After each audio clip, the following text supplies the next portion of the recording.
नमस्कार साथियों। मैं आपका साथी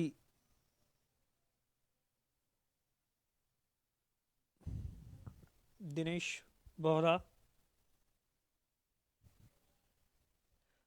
हम इस वक्त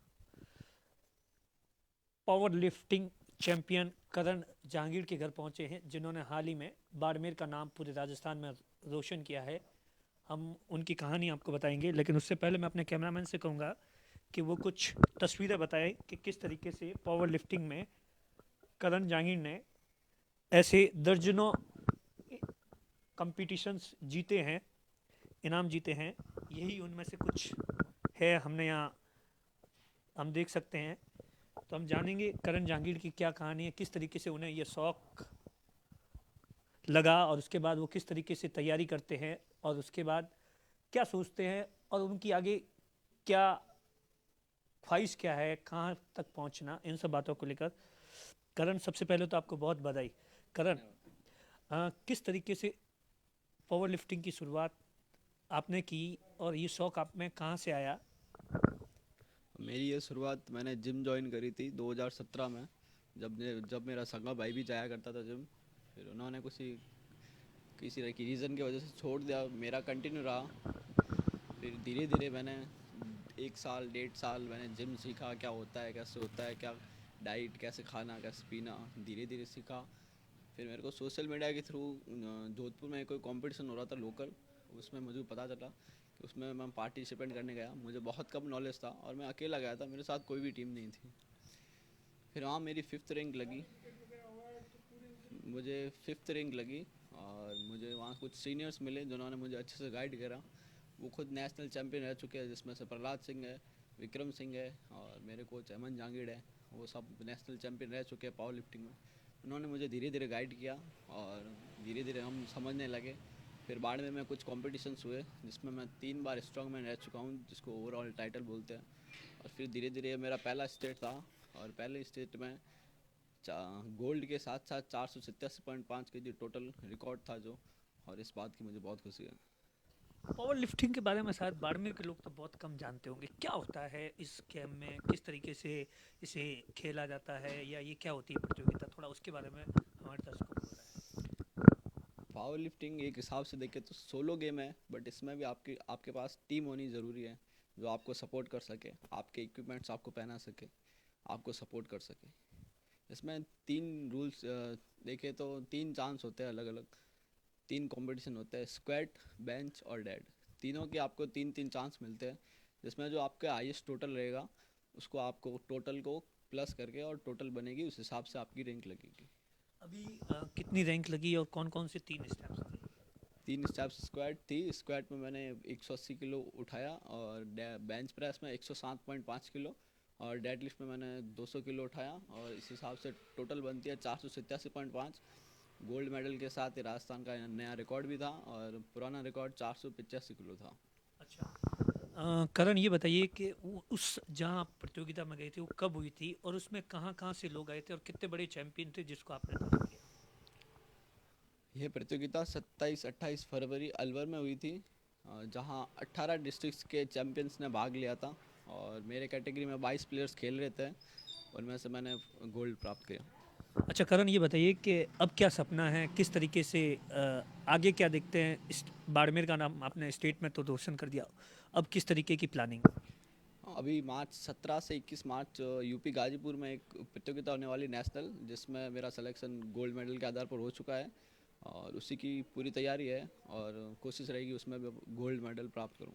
अच्छा, तो तैयारी करने के लिए, इतना बड़ा वेट उठाने के लिए तो आपको बहुत कुछ चीज़ों का ध्यान रखना पड़ता होगा, चाहे वो डाइट का हो या एक्सरसाइज का हो। तो वो किस तरीके से मैनेज करते हैं, किस तरीके का शेड्यूल्स रहता है, डेली एक्सरसाइज, सोना, खाना पीना, किस तरीके से? एक बात बताऊं तो मुझे वीआईपी जिम से बहुत सपोर्ट मिला है। वीआईपी जिम ने मुझे मौका दिया है एज ए ट्रेनर, एक जॉब की अपॉर्चुनिटी दी है। मैं वीआईपी जिम में पर्सनल ट्रेनर हूँ और वहाँ पे मैं जॉब भी करता हूँ, मेरा अभ्यास भी वहीं करता हूँ। वहाँ पे एक मास्टर न्यूट्रिशनिस्ट हेमन जहांगीर है, वो मेरी कस्टमाइज डाइट बनाते हैं, सब उसी के आधार पर चलता है। और वर्कआउट के आधार पर कितना खाना है कितना नहीं खाना है, पर जिम से कंपटीशन से पहले क्या खाना है क्या नहीं खाना है, सब वही देखते हैं। फिर उसके साथ सोने पे भी ध्यान देना पड़ता है, प्रॉपर रेस्ट होनी चाहिए। डेली रूटीन में किस तरीके से रहते हो? कितने घंटे सोना और उसके बाद में खाने में किन किन चीज़ों का विशेष? खाने में देखें तो प्रोटीन बेस्ड सब बहुत ज़्यादा चलता है, जैसे एग्स, सब प्रोटीन सप्लीमेंट्स, दाल, राइस, इन सब पे बहुत फोकस रहता है। और डेली रूटीन देखें तो मैं मॉर्निंग में 4 घंटे और इवनिंग में 4 घंटे जिम में ट्रेनिंग देता हूँ, और उसके साथ साथ खुद की भी 3 घंटे ट्रेनिंग करता हूँ। करण, ऐसा क्यों है कि पहले कोई एयर लिफ्टिंग में बाड़मेर से कोई नहीं जा पाया? उसके पीछे क्या मानते हैं? क्या यहाँ पर इसको लेकर लोग जागरूक नहीं है, युवा जागरूक नहीं है, या सरकारी लेवल पर कुछ नहीं है? पावर लिफ्टिंग अभी तक ओलंपिक में नहीं आया है, मेन रीज़न यही है। वेट लिफ्टिंग आ चुका है कब का ओलंपिक में, एक ये भी रीज़न है कि ये ओलंपिक में नहीं है। और कुछ देखें तो कुछ अभी बाढ़ में गवर्नमेंट एसोसिएशन से कुछ अभी ऊपर नीचे चल रहे थे लफड़े वगैरह, तो उस हिसाब से अभी 5 साल से बंद भी थी, और बहुत मुश्किल से अभी सब ये चालू हो पाया है। तो अब धीरे धीरे नाम हुआ है पावर लिफ्टिंग का, तो धीरे धीरे लोग जागरूक होंगे, धीरे धीरे प्लेयर्स आएंगे।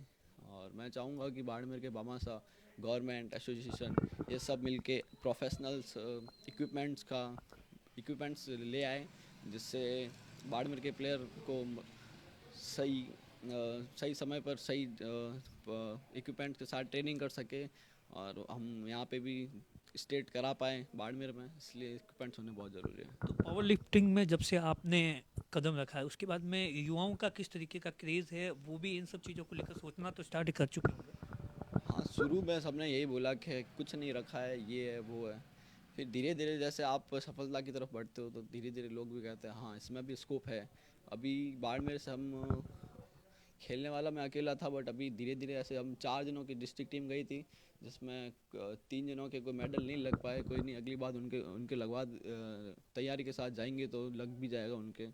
तो धीरे धीरे जैसे जैसे मेडल आएंगे वैसे वैसे लोगों में प्रेरणा बनती रहेगी, और वैसे वैसे लोग जागरूक होते रहेंगे। करण, एक निजी सवाल, पावर लिफ्टिंग का जिस तरीके से शौक आप में है, तो घर वालों ने कभी मना नहीं किया कि बोलो बेटा इसमें क्या रखा है, ये सब जरूरी नहीं है, कोई काम कर, पढ़ाई कर या नौकरी कर, इन सब चीज़ों को लेकर? शुरू में तो पावर लिफ्टिंग नहीं, जिम के लिए भी बोलते थे कि जिम में ऐसा क्या रखा है, कुछ नहीं होना है, पढ़ाई कर लो, इससे अच्छा सुबह शाम टाइम वेस्ट करते हो 6 6 घंटे, इससे अच्छा पढ़ लो।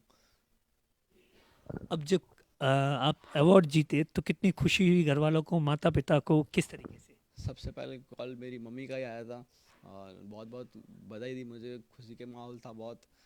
और अब सब लगभग सपोर्ट में ही है, मेडल आया है तो ज़रूर। समाज के लोग भी अब तो कह रहे होंगे कि बेटे ने बहुत मतलब बड़ा काम किया है। अब समाज का भी नाम साथ में ही होगा, और बाड़मेर का भी। अच्छा करण, जिस तरीके से आप यहाँ से गए थे तो कितने लोग थे, और वहाँ आपके कॉम्पिटिटर में कितने लोग थे जो जिसमें आपने जीता? बाड़मेर से 3 जनों की टीम गई थी, जिसमें मैं 59 कैटेगरी में था, और 66 में संजय गोयल करके, और 93 में सौरभ दवे। हम 3 जने यहाँ से गए थे, और आगे मुझे पूरा सपोर्ट मेरे सीनियर्स, जोधपुर के प्लेयर है सीनियर्स, उन्होंने करा। और वहाँ मेरे वेट कैटेगरी में 22 जने कॉम्पिटिटर थे मेरे 18 डिस्ट्रिक्ट से। अब सफलता का श्रेय किसे देते हैं? मैं सफलता का श्रेय परिवार, अपने माता पिता को, अपने गुरु प्रहलाद सिंह, विक्रम सिंह, हेमंत जांगीड़ को, और कहीं ना कहीं मेरे भाई ने भी मेरी जिम की शुरुआत कराई है, तो उनको भी श्रेय जाता है। और सबसे बड़ा श्रेय जाता है वीआईपी जिम को, बादल सिंह को।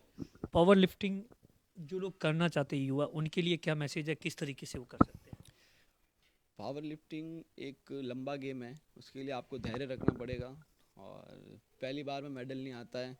3 4 साल आप कम से कम मेहनत करोगे तब जाके मेडल आएगा, तो थोड़ा धैर्य बना के रखो, और कंसिस्टेंसी बहुत बड़ी चीज़ है इसमें। हाँ, ये करण जहांगीर है जिन्होंने हाल ही में स्टेट में जीता है, अब नेशनल पर जाना चाहते हैं। इनका साफ तौर पर कहना है कि 5 साल से सरकार की उदासीनता के चलते बाड़मेर से कोई भी युवा इस गेम में आगे नहीं आ पाया, लेकिन अब जब से इन्होंने स्टेट जीता है उसके बाद में काफ़ी युवा इनसे कांटेक्ट भी कर रहे हैं। अब इनका सपना है कि नेशनल में टॉप करने का।